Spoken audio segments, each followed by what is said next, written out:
আসসালামু আলাইকুম। ক্লাস 8-এর ইতিহাসের অনলাইন ক্লাসে আজ পঞ্চম অধ্যায় ঔপনিবেশিক শাসনের প্রতিক্রিয়া, সহযোগিতা এবং বিদ্রোহ এই অধ্যায়ের যে সমস্ত প্রশ্নগুলো হয় সেই প্রশ্ন উত্তর নিয়ে আলোচনা করব। তোমাদের যে পরীক্ষা সেই পরীক্ষার সিলেবাস দিয়ে দেওয়া হয়েছে। তোমাদের পাঁচটি অধ্যায় থেকে তোমাদের এই বার্ষিক পরীক্ষাটা হবে। বার্ষিক যে পরীক্ষা, অ্যানুয়াল পরীক্ষা, সেই অ্যানুয়াল পরীক্ষা হবে। প্রথম হচ্ছে আঞ্চলিক শক্তির উত্থান, 2 ঔপনিবেশিক শাসনের প্রতিক্রিয়া, সহযোগিতা ও বিদ্রোহ, জাতীয়তাবাদের প্রাথমিক বিকাশ, ভারতের জাতীয় আন্দোলনের আদর্শ ও বিবর্তন, ভারতীয় সংবিধান, গণতন্ত্রের কাঠামো ও জনগণের অধিকার। এই 5টি অধ্যায় থেকে তোমাদের পরীক্ষা হবে।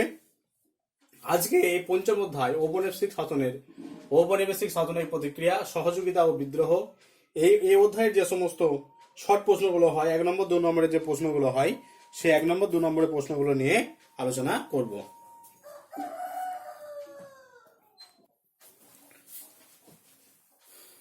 প্রথম প্রশ্ন, মধ্যবিত্ত শ্রেণী বা মিডল ক্লাস কাকে বলে? সমাজে উচ্চবিত্ত শ্রেণী এবং কায়িক শ্রমজীবী শ্রেণীর মধ্যবর্তী স্তরে যে সামাজিক গোষ্ঠী অবস্থান করে তারাই সাধারণভাবে মধ্যবিত্ত শ্রেণী বা মিডল ক্লাস নামে পরিচিত। এই মধ্যবিত্ত শ্রেণীর এই শব্দটা প্রথম 1829 খ্রিস্টাব্দে বঙ্গদূত পত্রিকায় প্রথম ব্যবহার করা হয়। মধ্যবিত্ত শ্রেণী বা মিডল ক্লাস এই শব্দটা প্রথম 1829 খ্রিস্টাব্দে বঙ্গদূত পত্রিকায়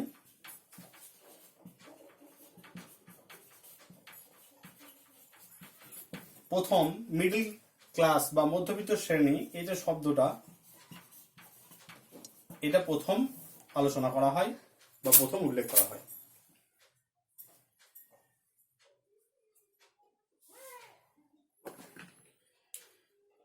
এরপর লর্ড ওয়েলেসলি 1803 খ্রিস্টাব্দে সাগরে কন্যা শিশু ভাসিয়ে দেওয়ার প্রথা তিনি বিলুপ্ত করেন।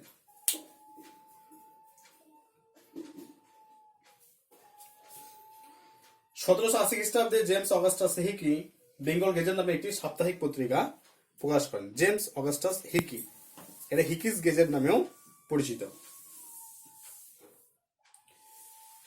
মার্সম্যান, শ্রীরামপুরের মিশনারি মার্সম্যানের সম্পাদনায় 1818 খ্রিস্টাব্দে বাংলা ভাষায় প্রথম মাসিক পত্রিকা দিগদর্শন এবং সাপ্তাহিক পত্রিকা সমাচার দর্পণ প্রকাশিত হয়।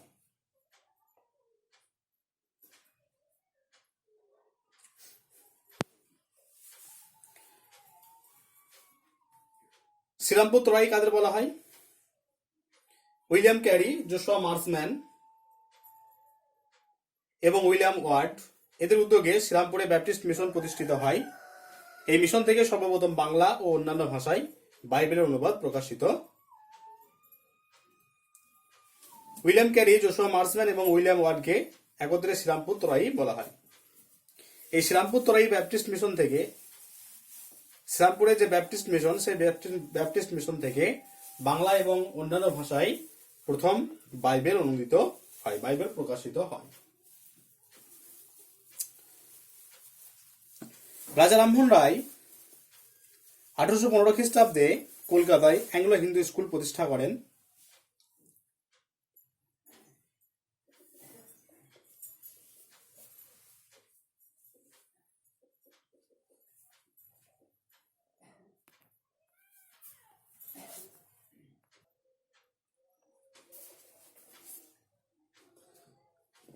রাজা রামমোহন রায় ছিলেন বাংলায় সমাজ সংস্কার আন্দোলনকারীদের মধ্যে প্রধান। রাজা রামমোহন রায়ের উদ্যোগে লর্ড উইলিয়াম বেন্টিং 1829 খ্রিস্টাব্দে সতীদাহ প্রথা নিষিদ্ধ করেন। রাজা রামমোহন রায়ের উদ্যোগে লর্ড উইলিয়াম বেন্টিং 1829 খ্রিস্টাব্দে সতীদাহ প্রথা নিষিদ্ধ করেন। বিধবা বিবাহ চালু করার জন্য আন্দোলন করেছিলেন Ishwarchandra Vidyasagar. Henry Louis Vincent Derozio ছিলেন হিন্দু কলেজের শিক্ষক, অধ্যাপক। ডিরোজিও যারা অনুগামী তাদেরকে বলা হয় নব্যবঙ্গ। রসিকৃষ্ণ মল্লিক, রামতনু লাহিড়ী, রাধানাথ সিকদার, প্যারিচাঁদ মিত্র প্রমুখ ছিলেন এই নব্যবঙ্গদের মধ্যে অন্যতম। বিদ্যাসাগর সংস্কৃত কলেজের অধ্যাপক ছিলেন। মহাদেব গোবিন্দ রানাডে প্রার্থনা সমাজ প্রতিষ্ঠা করেন। পণ্ডিতা রমাবাই ছিলেন একজন ব্রাহ্মণ পরিবারের মেয়ে। পণ্ডিতা রমাবাই একজন শূদ্রকে বিয়ে করেছিলেন। রমাবাই ইংল্যান্ডে গিয়ে ডাক্তারি পড়াশোনা করেছিলেন। মাদ্রাজ প্রেসিডেন্সিতে বিধবা বিবাহ আন্দোলন শুরু করেছিলেন বীরেশালিঙ্গম পান্তুলু, যাকে দক্ষিণের বিদ্যাসাগর বলা হয়। দক্ষিণ ভারতের বিদ্যাসাগর বা দক্ষিণের বিদ্যাসাগর বলা হয় এই বীরেশালিঙ্গম পান্তুলুকে। বীরেশালিঙ্গম পান্তুলু প্রভাবিত হয়েছিলেন ব্রাহ্ম সমাজের আন্দোলনের দ্বারা। ব্রাহ্ম সমাজ 1815 খ্রিস্টাব্দে রাজা রামমোহন রায় যে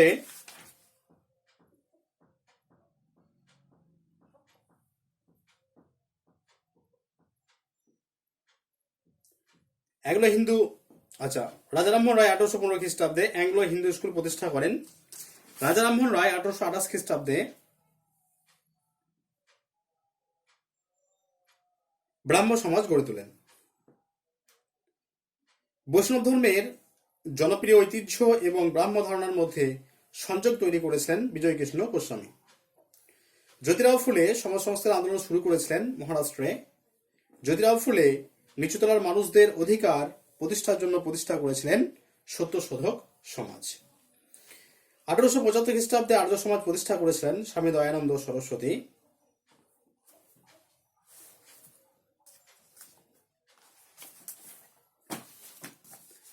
জাতীয় মেলা প্রতিষ্ঠা করেন নবগোপাল মিত্র। জাতীয় মেলা পরবর্তীকালে নাম হয় হিন্দু মেলা। শ্রী শ্রী রামকৃষ্ণ দেবের অন্যতম শিষ্য ছিলেন স্বামী বিবেকানন্দ। রামকৃষ্ণ দেবের শিষ্য স্বামী বিবেকানন্দ শিকাগো ধর্ম সম্মেলনে যোগদান করেছিলেন 1893 খ্রিস্টাব্দে। মুসলমান সমাজের সংস্কারকদের মধ্যে সব থেকে অগ্রগণ্য ছিলেন স্যার সৈয়দ আহমেদ খান। 1875 খ্রিস্টাব্দে স্যার সৈয়দ আহমেদ খান প্রতিষ্ঠা করেন আলিগড় অ্যাংলো ওরিয়েন্টাল কলেজ। এই আলিগড় অ্যাংলো ওরিয়েন্টাল কলেজের অধ্যক্ষ ছিলেন থিওডর বেক। সাঁওতাল বিদ্রোহ হয়েছিল 1855 থেকে 56 খ্রিস্টাব্দে।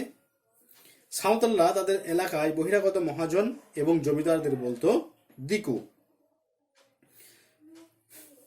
সাঁওতাল বিদ্রোহের নেতা ছিলেন সিধু কানু চাঁদ ভৈরব। হিন্দু ও প্যাট্রিয়ট পত্রিকার সম্পাদক ছিলেন হরিশ্চন্দ্র মুখোপাধ্যায়। মোপলা বিদ্রোহ হয়েছিল দক্ষিণ ভারতের মালাবার উপকূল অঞ্চলে। পূর্ব বাংলার ফরাজি আন্দোলন গড়ে তুলেছিলেন হাজী শরিয়াতুল্লাহ। ওয়াহাবি আন্দোলনের সূচনা হয়েছিল আরবে আব্দুল ওয়াহাব কর্তৃক। আব্দুল ওয়াহাব এই ওয়াহাবি আন্দোলনের সূচনা করেছিলেন। ভারতে ওয়াহাবি আন্দোলনের সূচনা করেছিলেন সৈয়দ আহমেদ এবং বাংলায় ওয়াহাবি আন্দোলনের সূচনা করেছিলেন তিতুমির বা মীর নিসার আলী। বাংলায় নীল বিদ্রোহ শুরু হয়েছিল 1859 খ্রিস্টাব্দে। নীল বিদ্রোহের দুজন নেতার নাম দিগম্বর বিশ্বাস এবং বিষ্ণুচরণ বিশ্বাস। নীলদর্পণ নাটক রচনা করেন দীনবন্ধু মিত্র। নীল বিদ্রোহ শেষ হয়েছিল 1863 খ্রিস্টাব্দে। 1899 থেকে 1900 খ্রিস্টাব্দে মুন্ডা বিদ্রোহের নেতা ছিলেন বিরসা মুন্ডা। সিপাহী বিদ্রোহ হয়েছিল 1857 খ্রিস্টাব্দে। মুঘল সম্রাট দ্বিতীয় বাহাদুর শাহ জাফরকে রেঙ্গুনে নির্বাসন দেওয়া হয়।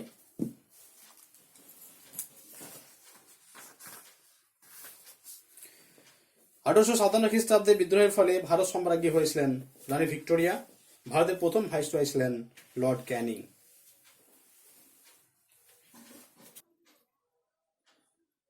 ভারতপথিক রাজা রামমোহন রায় 1815 খ্রিস্টাব্দে ধর্মীয় এবং সামাজিক সমস্যা নিয়ে আলোচনার জন্য কলকাতায় আত্মীয় সভা প্রতিষ্ঠা করেন। এই সভা প্রতিষ্ঠার উদ্দেশ্য ছিল হিন্দু ধর্ম ও সমাজে প্রচলিত কুসংস্কার দূর করা, অবতারবাদ, অলৌকিকতা বিরোধী এবং একেশ্বরবাদী ধর্মমত সম্পর্কে জনমত গড়ে তোলার জন্য তিনি আত্মীয় সভা প্রতিষ্ঠা করেছিলেন। ব্রাহ্ম সমাজ কে কেন প্রতিষ্ঠা করেন? একেশ্বরবাদী আদর্শ প্রচারের উদ্দেশ্যে রাজা রামমোহন রায় 1828 খ্রিস্টাব্দে ব্রাহ্ম সমাজ প্রতিষ্ঠা করেন। কুসংস্কারের বিরুদ্ধে আন্দোলন, ধর্ম প্রচার, শিক্ষা বিস্তার, নারী মুক্তি, সমাজসেবা ইত্যাদির জন্য তিনি ব্রাহ্ম সমাজ গড়ে তোলেন। কে কবে সতীদাহ প্রথা নিষিদ্ধ করেন? রাজা রামমোহন রায় সংবাদপত্রে বিভিন্ন নিবন্ধ এবং পুস্তিকা রচনা করেন। ধর্মশাস্ত্র থেকে যুক্তি দিয়ে জনমত গঠন করে সতীদাহ প্রথার বিরোধিতা করেন। তার এই আন্দোলনের ফলে 1829 খ্রিস্টাব্দের 4 ডিসেম্বর লর্ড উইলিয়াম বেন্টিং সপ্তদশ রেগুলেশন বা সপ্তদশ বিধি আইন জারি করে সতীদাহ প্রথা নিষিদ্ধ করেন।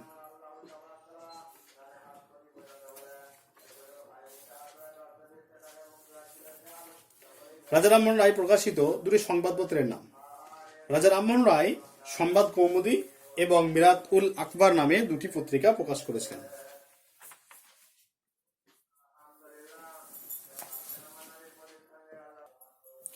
রাজা রামমোহন রায় বাংলা ভাষায় সংবাদ কৌমুদী এবং ফার্সি ভাষায় মিরাতুল আকবর নামে দুটি পত্রিকা সম্পাদন করেছিলেন। একেশ্বরবাদ সম্পর্কে রাজা রামমোহন লেখা গ্রন্থটির নাম তোহাফত উল মুওয়াহিদিন। তোহাফত উল মুওয়াহিদিন।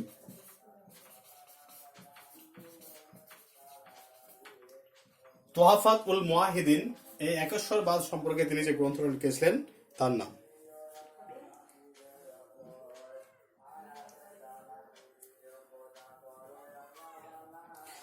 ইয়ং বেঙ্গল বা নববঙ্গীয় কারা? 19শ শতাব্দীতে হিন্দু কলেজের তরুণ অধ্যাপক হেনরি লুই ভিভিয়ান ডিরোজিওর আদর্শ দ্বারা অনুপ্রাণিত হয়ে যে একদল উগ্র আদর্শ এবং সংস্কারবাদী যুবক প্রভাবিত হয়ে যে উগ্র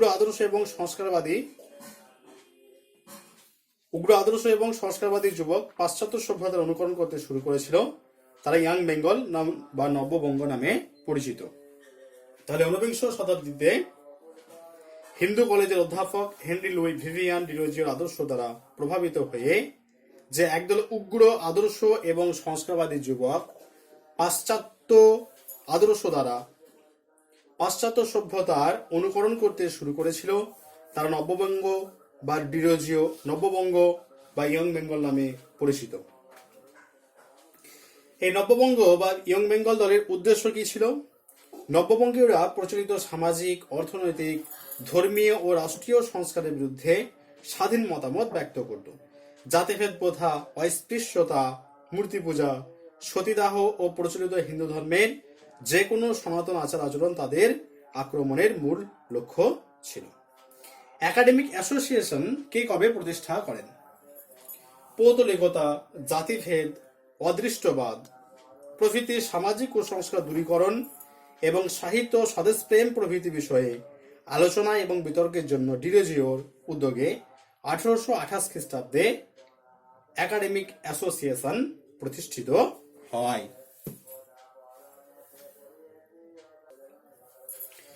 ঈশ্বরচন্দ্র বিদ্যাসাগর 1849 খ্রিস্টাব্দে কলকাতায় হিন্দু ফিমেল স্কুল, পরবর্তীকালে বেথুন স্কুল প্রতিষ্ঠা করেছিলেন। মেট্রোপলিটন ইনস্টিটিউশন ঈশ্বরচন্দ্র বিদ্যাসাগর 1872 খ্রিস্টাব্দে কলকাতায় প্রতিষ্ঠা করেন। বিদ্যাসাগরের কয়েকটি গ্রন্থের নাম বর্ণমালা, বোধোদয়, কথামালা, শকুন্তলা, বেতাল পঞ্চবিংশতি, সীতার বনবাস প্রভৃতি। হিন্দু বিধবা বিবাহ আইন ঈশ্বরচন্দ্র বিদ্যাসাগরের প্রচেষ্টায় 1856 খ্রিস্টাব্দের 26শে জুলাই পাস হয়। ম্যান মেকিং রিলিজিয়ান বা মানুষ গড়ার আদর্শে কে বিশ্বাসী? ম্যান মেকিং রিলিজিয়ান বা মানুষ গড়ার আদর্শে কে বিশ্বাসী ছিলেন?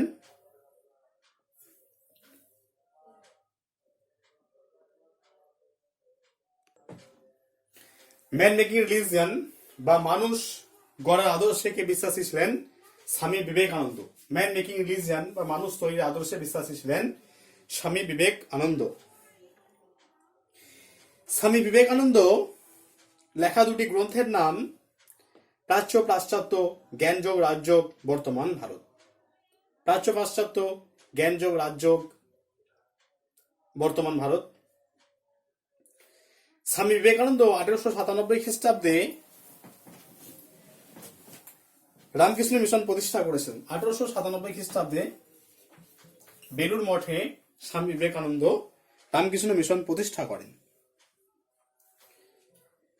অসহায় আর্ত পীড়িত মানুষের সেবা, শিক্ষার প্রসার এবং জাতীয়তাবোধের বিকাশের জন্য তিনি 1897 খ্রিস্টাব্দে প্রতিষ্ঠা করেছিলেন রামকৃষ্ণ মিশন। প্রার্থনা সমাজ কে কবে প্রতিষ্ঠা করেন? মহারাষ্ট্রের প্রখ্যাত সমাজ সংস্কারক আত্মারাম পাণ্ডুরং 1867 খ্রিস্টাব্দে। আত্মারাম পাণ্ডুরং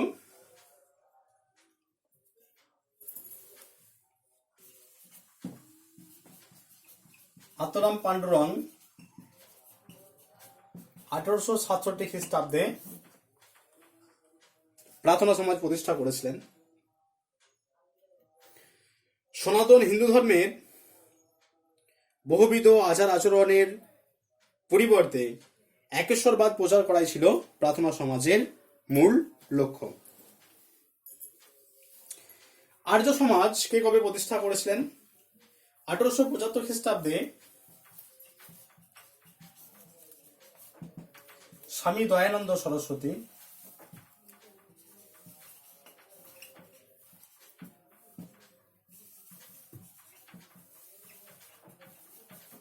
1875 খ্রিস্টাব্দে স্বামী দয়ানন্দ সরস্বতী আর্য সমাজ প্রতিষ্ঠা করেন। শুদ্ধি আন্দোলন কি? 19বিংশ শতক জুড়ে হিন্দু সমাজে ব্যাপক ভাঙন দেখা দিয়েছিল। এই সময় নিম্ন স্তরের যারা হিন্দু, নিচুতলের যারা হিন্দু, তারা কাতারে কাতারে ইসলাম ধর্ম গ্রহণ করতে শুরু করেছিল। এর ফলে হিন্দু সমাজে ভাঙন দেখা দেয়। সেই ভাঙন রোধ করার জন্য, সেই ভাঙনের হাত থেকে হিন্দু ধর্মকে বাঁচানোর জন্য স্বামী দয়ানন্দ সরস্বতী অহিন্দু এবং ধর্মান্তরিত হিন্দুদের হিন্দু ধর্মে পুনরায় ফিরিয়ে আনার জন্য যে কর্মসূচি গ্রহণ করেছিলেন তা শুদ্ধি আন্দোলন নামে পরিচিত। তাহলে 19বিংশ শতক জুড়ে হিন্দু সমাজে ব্যাপক ভাঙন দেখা দেয়। ভাঙন বলতে কি এখানে বান ভাঙনের কথা বলা হচ্ছে না। ভাঙন বলতে এখানে হিন্দু ধর্মের যারা মানুষ, হিন্দু ধর্মের যারা নিচুতলার মানুষ, তারা হিন্দু ধর্ম থেকে ইসলাম ধর্মে দীক্ষা গ্রহণ করছে, ইসলাম ধর্মে তারা অনুপ্রবেশ, ইসলাম ধর্মে তারা দীক্ষিত হচ্ছে। তাহলে এটা রোধ করার জন্য স্বামী দয়ানন্দ সরস্বতী অহিন্দু এবং ধর্মান্তরিত হিন্দুদের হিন্দু ধর্মে ফিরিয়ে আনার জন্য যে কর্মসূচি গ্রহণ করেছিলেন তা শুদ্ধি আন্দোলন নামে পরিচিত। সত্যশোধক সমাজ কে কবে প্রতিষ্ঠা করেছিলেন? সত্যশোধক সমাজ প্রতিষ্ঠা করেছিলেন জ্যোতিরাও ফুলে 1873 খ্রিস্টাব্দে। 1873 খ্রিস্টাব্দে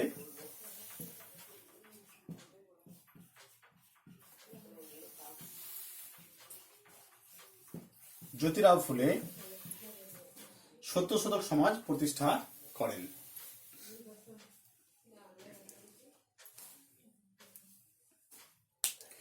কেরালায় অস্পৃশ্যতার বিরুদ্ধে শক্তিশালী জনমত গড়ে তুলেছেন শ্রীনারায়ণ গুরু।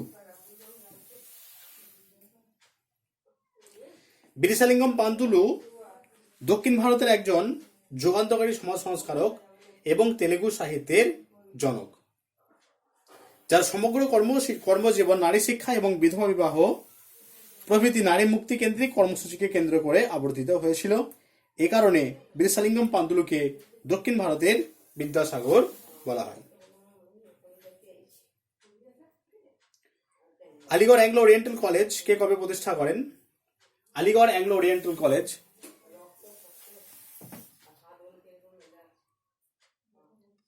সংশোধন করা উচিত। আলিগড় অ্যাংলো ওরিয়েন্টাল কলেজ প্রতিষ্ঠা করেছিলেন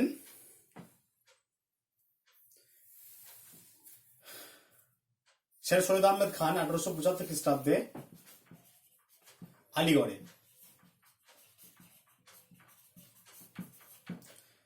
শের সৈয়দ আহমেদ খান মুসলিম সমাজের শিক্ষার জন্য 1875 খ্রিস্টাব্দে আলিগড়ে আলিগড় অ্যাংলো ওরিয়েন্টাল কলেজ প্রতিষ্ঠা করেছিলেন।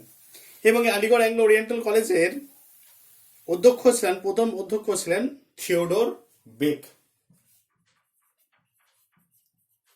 এই থিওডোর বেক ছিলেন আলিগড় অ্যাংলো ওরিয়েন্টাল কলেজের প্রথম অধ্যক্ষ। তা আলিগড় আন্দোলন কি? পাশ্চাত্য আধুনিক শিক্ষায় শিক্ষিত স্যার সৈয়দ আহমেদ খান ঊনবিংশ শতকের দ্বিতীয়ার্ধে মুসলিম সমাজের আর্থসামাজিক ও রাজনৈতিক অবস্থার উন্নতির জন্য আলিগড় কলেজকে কেন্দ্র করে মুসলমানদের মধ্যে পাশ্চাত্য শিক্ষার বিস্তার, যুক্তিবাদ, সমাজ সংস্কার ও রাজনৈতিক চেতনার জাগরণের জন্য যে বৃহৎ কর্মসূচি, যে বৃহৎ কর্মপরিকল্পনা গ্রহণ করেন তা আলিগড় আন্দোলন নামে পরিচিত।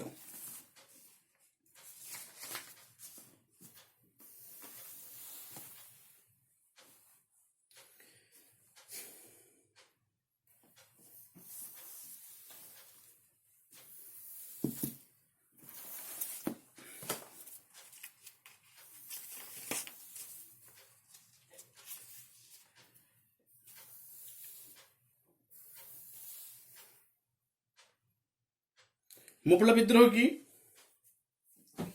দক্ষিণ ভারতের মালাবার উপকূল অঞ্চলের যারা বসবাস করে তাদের বলা হয় মোপলা। এই মোপলাদের উপর ইংরেজ জমিদার এবং মহাজনরা বিভিন্নভাবে শোষণ এবং অত্যাচার করত। এই শোষণ ও অত্যাচারের হাত থেকে মুক্তি পাওয়ার জন্য মোপলারা যে কঠিন সংগ্রামে অবতীর্ণ হয়েছিল তা মোপলা বিদ্রোহ নামে পরিচিত।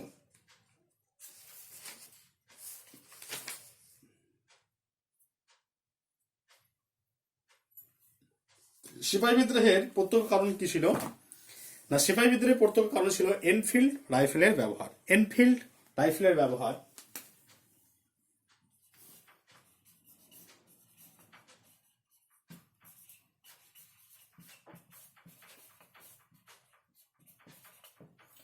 এনফিল্ড রাইফেলের ব্যবহার। তাহলে এনফিল্ড রাইফেলের যে টোটা, সেই টোটাটা দাঁতে কেটে বন্দুকে ভরতে হতো। একবার গুজব রটেছিল যে এই এনফিল্ড রাইফেলের টোটায় গরু এবং শূকরের চর্বি মিশ্রিত থাকে। তাহলে হিন্দুদের কাছে যেমন গরু অপবিত্র, মুসলিমদের কাছে সেরকম শূকর অপবিত্র।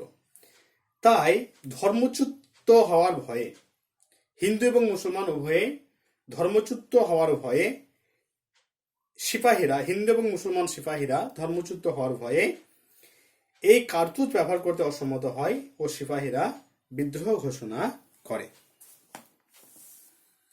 ঝাঁসি রানী লক্ষ্মীবাই কেন স্মরণীয়? 1857 সালের মহাবিদ্রোহের অন্যতম নেত্রী ছিলেন ঝাঁসির রানী লক্ষ্মীবাই। ব্রিটিশ সরকার সপ্তবিপ্লব নীতি প্রয়োগ করে ঝাঁসি দখল করে নিতে চাইলে লক্ষ্মীবাই তাদের বিরুদ্ধে লড়াই করেছিলেন। নিজের রাজ্যের স্বাধীনতা রক্ষার জন্য তিনি বীরবিক্রমে লড়াই করে যুদ্ধক্ষেত্রে প্রাণ ত্যাগ করেছিলেন। তার বীরত্বের জন্য ইতিহাসে তিনি আজও স্মরণীয় হয়ে আছেন।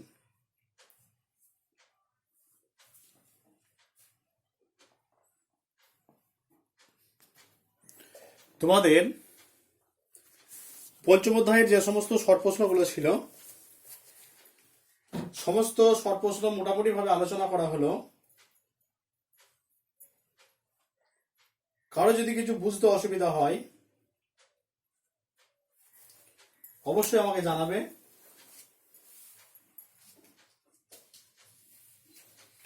আর দু একটা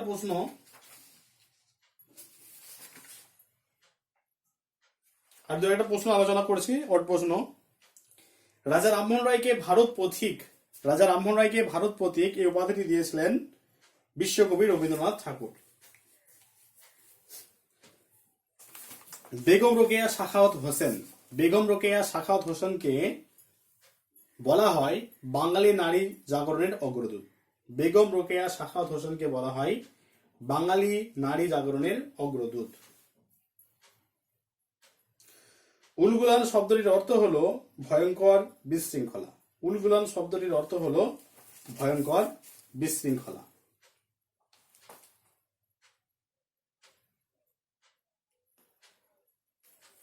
ওহাবি আন্দোলনের প্রকৃত নাম তারিকি মোহাম্মদিয়া।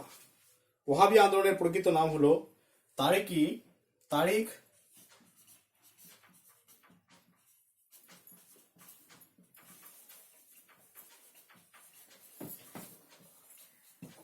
ওয়াহাবি আন্দোলনের প্রকৃত নাম তারিকে মোহাম্মদিয়া, অর্থাৎ মোহাম্মদ প্রদর্শিত পথ।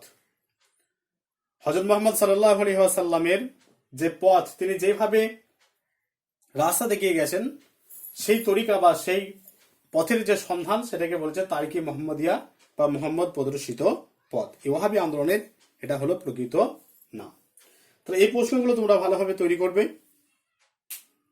নেক্সট ক্লাসে আমরা আরো যে 3টে টপিক বাকি আছে, সেই টপিকের ভিডিও এই শর্ট প্রশ্নগুলো নিয়ে আমি আলোচনা করব পরবর্তীকালের ভিডিওতে। আর এগুলো আলোচনা করা হলে ভিডিওগুলো সবাই এই ক্লাসটা ভালো করে দেখবে, এখানে সমস্ত শর্ট প্রশ্ন আলোচনা করা হয়েছে।